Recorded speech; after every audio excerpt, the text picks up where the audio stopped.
Are you ticklish? I'm actually very ticklish. I have buddies from high school that like I was bigger than, and whenever we'd fight or wrestle or whatever, like they'd resort to tickling to make me to win a fight against me. And that's the same thing my mom used to do. Is like, because like when you're like 12, 11, you know, you're not bigger than your mom yet. You'd wrestle and hang out and stuff, and like it's fucking pin me down and tickle me, and yeah, very ticklish. Absolutely, it is not a misnomer. Do not tickle me gains. I will Hulk out and freak out to get out of a tickling situation.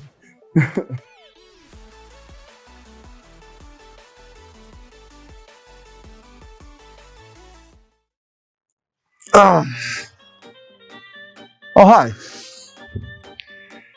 My name's TickleMeGains, or Zane Willett.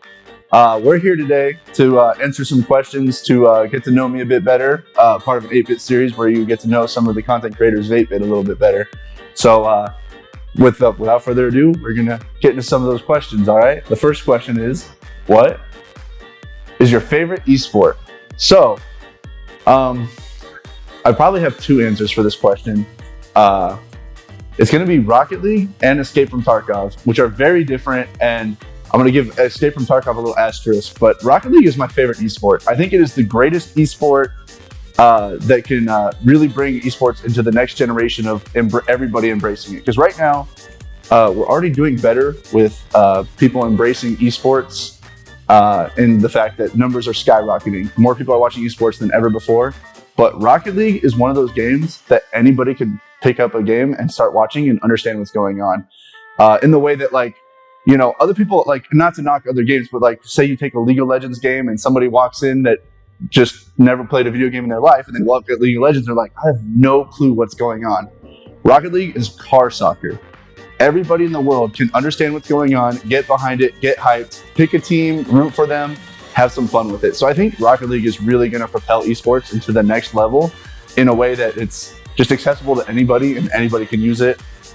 Escape from Tarkov just has a good place in my heart. It doesn't have a huge esports scene yet. There's some little tournaments that are really fun to watch, like Fistilly had his Punisher tournament, things like that. EFT just has a really close place in my heart, but I think Rocket League is probably going to be one of the most dominant esports one day. So I'm really excited to see what Rocket League takes. What are your goals in gaming? Okay. So something that's really, that I think is really important in gaming is that anybody can be a gamer. And I think I do a good job of like kind of casting aside the stigma of what a gamer is. Like, anybody can enjoy video games, and we should never like look down upon video games. There's kids out there that would love to spend an entire weekend gaming, but like their parents will criticize them for gaming all weekend. You're not doing anything with your life.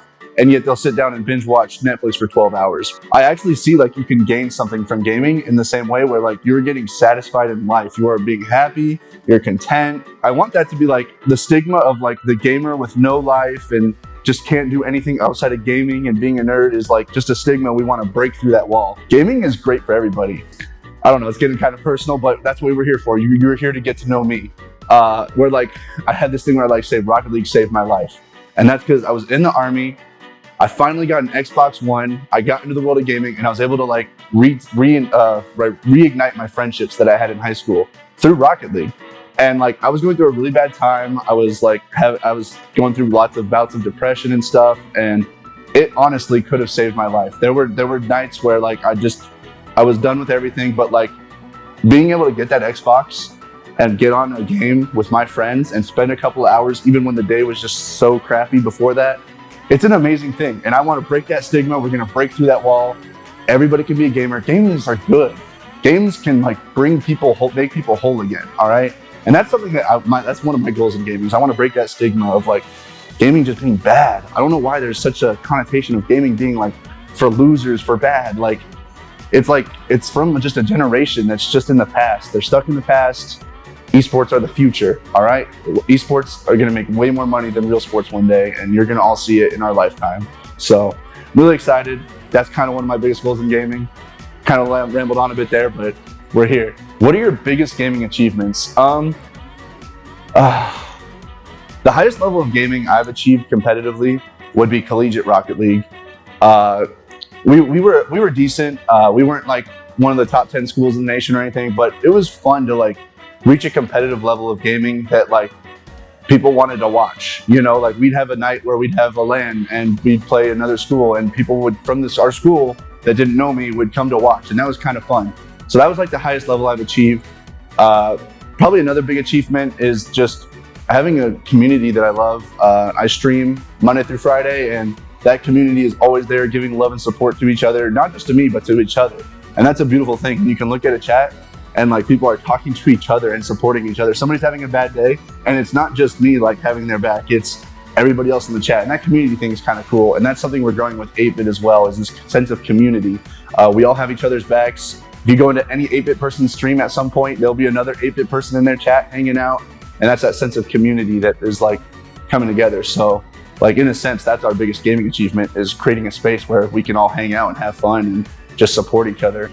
Do you roll your toilet paper over or under? Very passionate about this, all right? There is a wrong answer. There is a wrong answer, all right? You roll the toilet paper over, all right? You roll the toilet paper over. None of this under crap, all right? Over. Where'd you go to college? I went to college at UNLV. A lot of people will stop in my chat because like I am a very small streamer at this point, but like we're growing with community and stuff. But how do you get signed to an esports org? And I'm like, well, I went to UNLV esports. 8-Bit has its roots in UNLV. I met some great people at UNLV. It helped get my foot in the door. We talked about it after I graduated, and now we're working with 8-Bit. And so UNLV, playing collegiate Rocket League, is responsible for the position I'm in now. What did you major in? Criminal justice. So I started college before I joined the Army. I started college when I was 16. I did a couple years, and then I ended up, I got my associate's degree, and I didn't want to keep going to school, and I joined the Army, just trying to kind of figure my life out. I wasn't really happy in life with what was going on and what I was doing, and I wanted to just make a big change. So I joined the Army, and then I got out, and I had already spent 2.5 years in a criminal justice degree, so I kind of went with it. I do really enjoy criminal justice. I just don't know exactly if that's what I would have went with if I hadn't already started that degree. So we finished the degree. We might be transitioning. We might be going back to school. You guys will hear about it. You'll follow up with me later, and I'll let you know what's going on. But yeah, I majored in criminal justice. I feel like I know a lot about the criminal justice system. UNLV is a great school for criminal justice. The Green Spun Urban Affairs College is very good. So I love UNLV. What did you do before college? So, because I love to talk a lot, I'm already answering some of these questions already. But like I said, so I started college when I was 16. I did an early college program where it was dual credit. Basically, dual credit, if you don't know, is where you take a college class and it counts towards your high school transcripts and towards your college. So I started that when I was 16. I started working at Citibank as a teller when I was 18. And I spent about a year there, and I'd stopped going to school, and I didn't know what I wanted to do, so I joined the Army. I spent 4 years in the Army, and got out and went back to college. So that's what I kind of spent that gap doing, was being in the Army. I went to Korea, no combat deployments, but went to Korea, went to Kansas, went to all the places that start with K. But it was a good time, some bad times, some good times, but met a lot of great people that I love and cherish, and so that's what I did before college. What is the origin of your gamer tag? So the origin of TickleMe Gaming is long before TickleMeGains was even a part of it. I have a friend, TickleMe Poon. A lot of you will know him if you follow the TickleMe's. He plays Rocket League, Valorant. His name is Shafiq, and he had a friend group that had TickleMe's as a part of it. Like he's TickleMe Poon for TickleMe Punjabi, which is like his Indian, and then there's like a TickleMe Ginger, and it was like characteristics about them. And it kind of just kept going through the generations. And like when I got my Xbox back in 2017 when I was in the Army, there was TickleMe Poon, TickleMe Lucky, because my buddy's Irish. A lot of you will know TickleMe Lucky. And we have TickleMe Swiss, which is my buddy Sam, because he was born in Switzerland or raised in Switzerland. So like I had to come up with one. So I brainstormed for a bit, and TickleMeGains, I was really into lifting, still am, and it just seemed to be like a good characteristic of my part of me that was enough to kind of branch out into that. I believe the origins are from TickleMe Pink, the crayon though. A lot of people incorrectly believe that it's from TickleMeElmo, but it actually comes from TickleMe Pink, the crayon color, if any of you Crayola fans out there, talking to you Marines, you crayon eaters.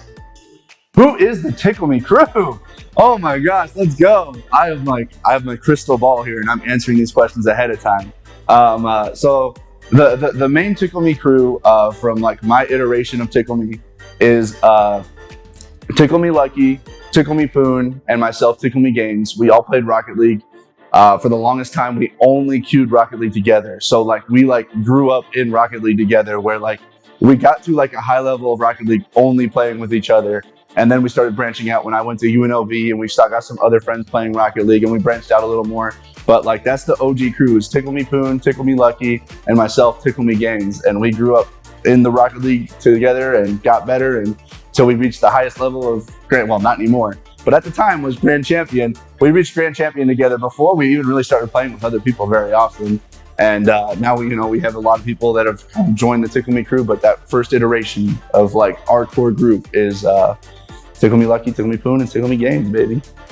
What made you get into Rocket League? All right, TickleMe Lucky is to blame. He's not getting good credit for it. He's to blame.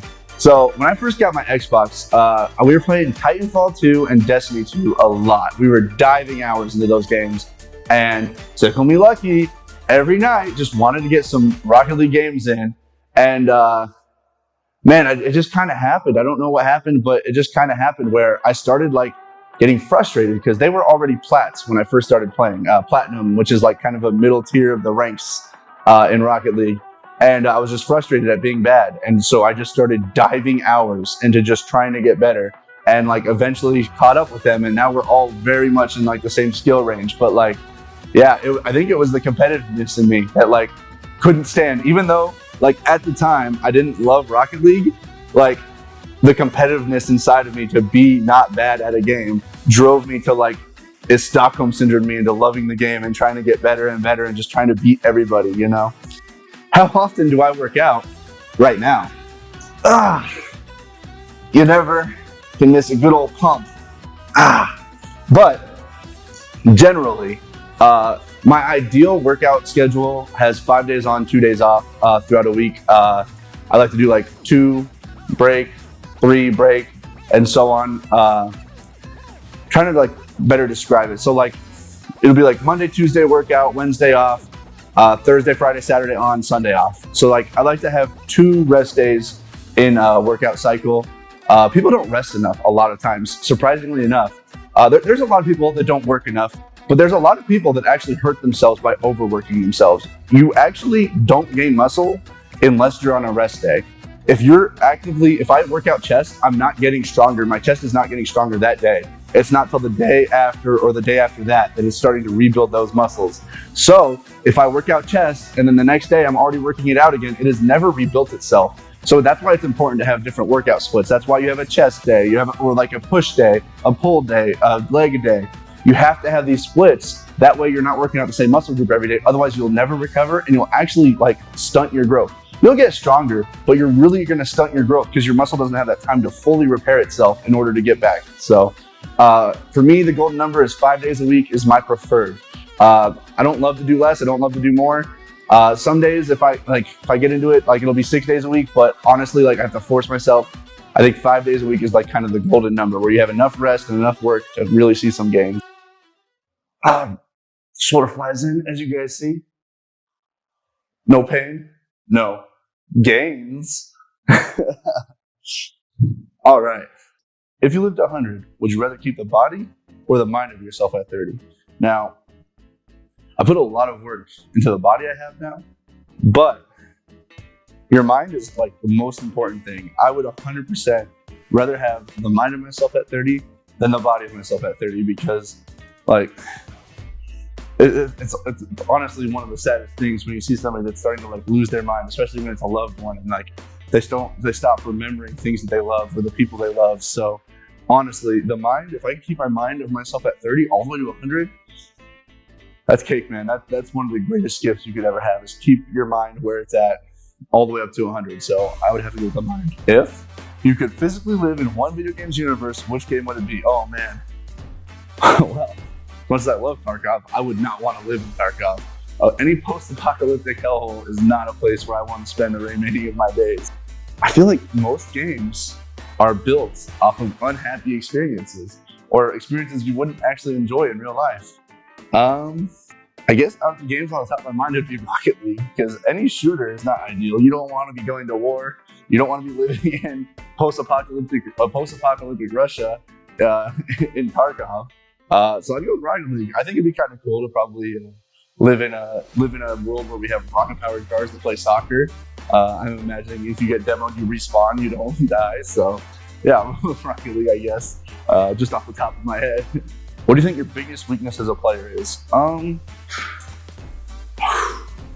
Probably my biggest weakness as a player has to come from something that we talked about earlier, and that all of my growth came with the same other two teammates. So in the Rocket League scene, all of my growth were built around TickleMeLucky and TickleMe Crew. So like, and they've seen similar things where like, sometimes it's harder for us to transition and play with random people we don't know. When we solo queue, I think we have a harder time because we've just developed our playstyles around each other. Like when TickleMe Crew goes out to do something, like I've played thousands of hours with him now, so I kind of have an idea of what he's going to do and how he's going to approach that situation. But when some random person does that, and I've never played with, we just queued into a game, and I have no idea.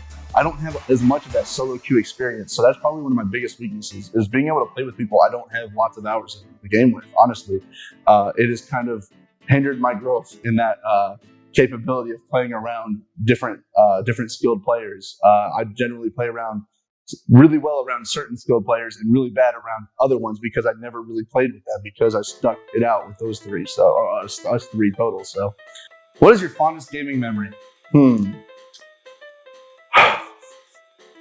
There's two experiences that really come to mind, and I don't know how to pick between the two because they are also very different. They're both Rocket League World Championship lands. There's one that came to Las Vegas, which was a very fun experience. We went to it every day, but then we went home after. So I'd have to probably go with New Jersey. We went to New Jersey. It was an actual full trip. We went to New York the day before. Then we went to the LAN every single day. And at night, we went to an esports lounge where we played Rocket League all night. It was my girlfriend and TickleMe Crew and TickleMeLucky. So basically, three of my best friends all going on a trip together, you know, in a trip that's basically only made surrounding Rocket League. And that's just a cool experience. Like, it was funny. I remember one of my buddy's dads, he was telling him like, oh, we're going to New York the day before, and then we're spending 3 days watching Rocket League. And he was like, he just couldn't fathom that we planned an entire trip across the country over a video game, over esports. And it's like, it's just interesting because like it was probably one of the greatest trips I've ever had. It was one of the most fun experiences, being able to go to the LAN, go on a trip with all my friends and have basically a vacation dedicated to Rocket League. We spent one day walking around New York City, and then the other 3 days were watching the World Championships of Rocket League, and then all night long going to an esports center to play Rocket League all night because we were just so hyped from watching it all day, wanting to go play. So that's probably one of my fondest gaming memories, is that trip to go see the New Jersey LAN, despite how terrible New Jersey is. Sorry, New Jerseyans, but holy crap. What was your favorite esports event you attended? So I think we've covered that at this point. It is, both of those LANs were my favorite esports events I've ever attended. They're just so well put together. You're literally in a stadium full of people that love a video game that you love. Like, and that's something to think too. It's not even like Call of Duty, where like everybody knows what Call of Duty is. Not everybody knows what Rocket League is. So like when you talk about Rocket League, even with people that play games, some people don't even know, or like are very like, we don't care, it's Rocket League, you know? So like to be in an arena filled with people that love this game that you spend thousands of hours cherishing and trying to be the best in the world at, like, you know, it's just an amazing experience. So that's by far, hands down, one of the greatest esports events I've ever been to. If your life had a theme song, which song would it be? Oh man, it's gonna sound weird. I don't know how to. There's a lot of background information that goes into it, but it had to be "Sing for the Moment" by Eminem, and just a lot of the parts of the song really hit home with me. And without a lot of background information, it may not make a lot of sense, but just a lot of those points where like I was in high school and I was jamming to "Sing for the Moment," and they just hit home. You know, problems with step parents, problems with parents, problems with like, you know, absentee parents, you know, like things like that. And they just hit home, and you just wanted to be an angsty, angry teenager, and you just want to be mad about it. And you just feel that other people felt the same way, and you're not like the only one. So like, I don't know. It's probably not a theme song of my life now, but like for a long time in my life, that was like something I would go to, and I just be like, yeah, like gets me, man. Like, you know, what would you do if you had enough money to not need a job? Oh man, you know, I'm fortunate enough that I'm kind of doing that right now. Right now, we get by, and I'm able to stream Monday through Friday. I stream video games full time, and you know what I make through that, and what we make through both me and my loving and supporting girlfriend. You know, I have enough that I just stream during the day right now, and that's been kind of a cool thing. I have that opportunity right now where that is my job.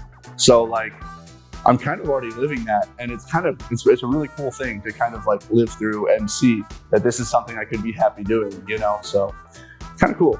It's not even a what if for me. It's kind of living in the present. So I'm very lucky and fortunate to have that opportunity. You say GIF or GIF? I say GIF. Yeah, I definitely say GIF. I can remember. I am very computer illiterate. I do have to have my friends help me a lot of the time. And I want to say that I might have said GIF right from the get-go, right when like those formats were first coming out. But I was corrected very quickly and have said GIF for the longevity of that time after that GIFs have been around. What are you passionate about? I'm a very passionate person. That's why I get heated in arguments very fast. You know, I'm quick to debate and have a conversation about things. So it's hard to nail down any one particular thing. But I'd say lifting is probably one of the biggest passions of my life. When I hear people talking and like talking about bad advice and stuff, it like really angers me, and I want to just help people like have good lifting habits so that they don't hurt themselves. I have a lot of injuries from lifting, so when people just like, you see somebody take their friend to the gym and they've been like 2 weeks themselves and they're trying to like talk to them like they're an expert and teach their friend, and they're teaching their friend bad habits. It's not you. Like, you have to get over yourself and realize that you're hurting your friend. So like, it's better to not like pretend like you know it all and seek that help and guidance that you need. Hopefully that answers that. I don't know. I feel like I'm passionate about that. So I don't know. Lift with proper form, lift with good habits. If you don't know, look it up. It's not something you should guess on. You shouldn't go and deadlift and just watch somebody and figure it out. You need to do extensive research on what you're supposed to be doing. Watch videos from actual experts and do it, and save your back, because as we were talking about, I want to have the body of my when I'm 30, when I'm 100. I don't want to be 40 and not being able to walk, you know? So it's always better to have good lifting habits. Oh, what do you miss most about live events? Being comfortable. Honestly, just being comfortable being out and about. Like, when I go to the grocery store now, I feel uncomfortable. And like, that's what I miss the most, is just being comfortable out and about. Like, I actually genuinely feel uncomfortable just being somewhere that's not my home, you know? So getting over that is like gonna take a long time. I think even when all of this is behind us in the past, that's what a lot of us are gonna have a hard time with, is just trusting people and being around people again. Like, I see people and it's like hard to even like, it's like, whoa, there's like 10 people in this aisle right now. Like, get me the hell out. Like, I'm freaking out, like, you know? So I'm just, the comfortability of just being fine. Like, it's such a weird thing to miss that you don't know you miss it till it's gone. You know, it's not like this crazy thing about live events that I miss. It's just being comfortable around people, like in a close-knit setting, you know? So